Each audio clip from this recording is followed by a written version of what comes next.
दोस्तों, मैं आप लोग को अभी बतलाने जा रहा हूँ रिफ्लेक्शन ऑफ लाइट यानी प्रकाश का परावर्तन।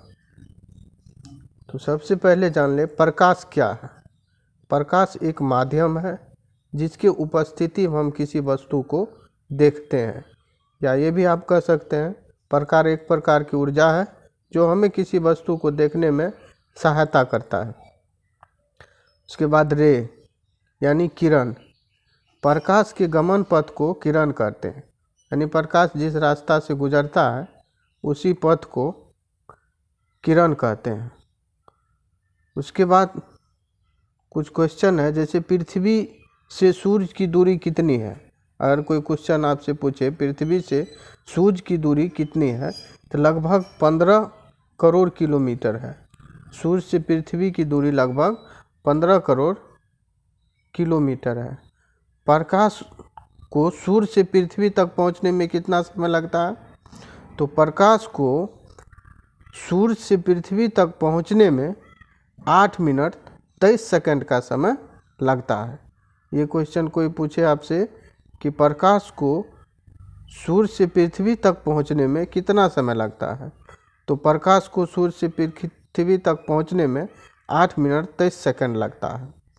दूसरा, आप ये भी कह सकते हैं कि प्रकाश 8 मिनट 23 सेकंड में पृथ्वी तक पहुंचती है। प्रकाश हमेशा सीधी रेखा में गमन करता है।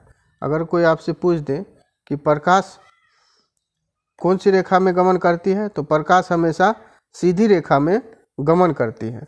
प्रकाश की चाल अलग अलग होता है। जैसे पानी में प्रकाश की चाल 2.25 गुना 10⁸ मीटर पर सेकंड होता है। उसके बाद कांच में प्रकाश की चाल 2 गुना 10⁸ मीटर पर सेकंड होता है।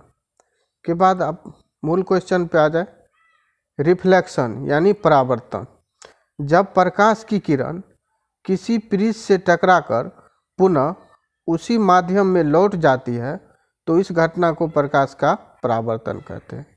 यानी प्रकाश की किरण जिस माध्यम से आती है और आगे किसी माध्यम से टकराकर पुनः अपने माध्यम में लौट जाती है तो इस घटना को हम प्रकाश का परावर्तन कहते हैं। उसके बाद परावर्तन देख लीजिए, ये M और N एक दर्पण है। उसके बाद यहाँ से प्रकाश चल करके इस दर्पण पे टकराने के बाद पुनः उसी दिशा में वापस लौट जाता है। तो ये जिस तरफ से आता है उसे आपतित किरण कहते हैं, और जिधर चला जाता है लौटने वाला किरण जो है ये अपवर्तित किरण है। क्या है? अपवर्तित किरण। इसे हम अपवर्तित किरण कहते हैं। उसके बाद ये जो एक बीचों बीच एक लंब दे देते हैं और यहाँ पर जो कोण बनता है इस कोण को अपवर्तन कोण कहते हैं, और इधर से आपतित किरण और लंब के बीच जो कोण बना है जिसे हम I से सूचित किए हैं उसे आपतन कोण कहते हैं, और उसके बाद जिसे हम R से सूचित किए हैं इसे परावर्तन कोण कहते हैं। इस तरह से प्रकाश एक माध्यम से चलकर दूसरे माध्यम की पृष्ठ से टकराकर पुनः अपने माध्यम में लौट जाता है तो इस घटना को प्रकाश का परावर्तन कहते हैं। तो आपतन कोण इसे I से सूचित करते हैं, परावर्तन कोण जिसे R से सूचित किए हैं। उसके बाद लॉज ऑफ रिफ्लेक्शन यानी परावर्तन के नियम। तो परावर्तन के 2 नियम है, जैसा कि आप लोग जानते हैं परावर्तन के 2 नियम है। पहला नियम, आपतन कोण परावर्तन कोण का मान बराबर होता है। आपतन कोण और परावर्तन का मान बराबर होता है। जैसे हमने यहाँ दिखाया कि आपतन कोण और परावर्तन कोण ये दोनों कोण का मान जो है वो बराबर होगा।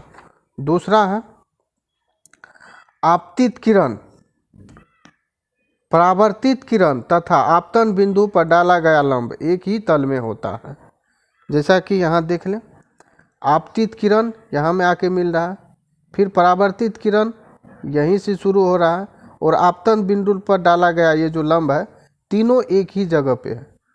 तो इसलिए इसका दूसरा नियम होगा आपतित किरण, परावर्तित किरण तथा आपतन बिंदु पर डाला गया लंब एक ही तल में होता है।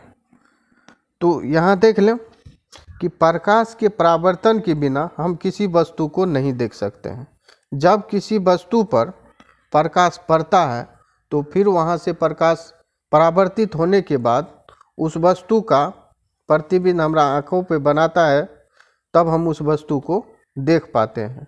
इसलिए हम लोग किसी वस्तु को अंधेरा में देखने के लिए उस वस्तु पर लाइट बारते हैं, ताकि अपने आँख में लाइट नहीं बारते हैं, किस पे बारते हैं, उस वस्तु पर, ताकि उस वस्तु पर प्रकाश पड़े और वह प्रकाश परावर्तित होने के बाद हमारे आँखों में उस वस्तु का प्रतिबिंब बन जाए, तब उस वस्तु को हम स्पष्ट रूप से देख सकते हैं।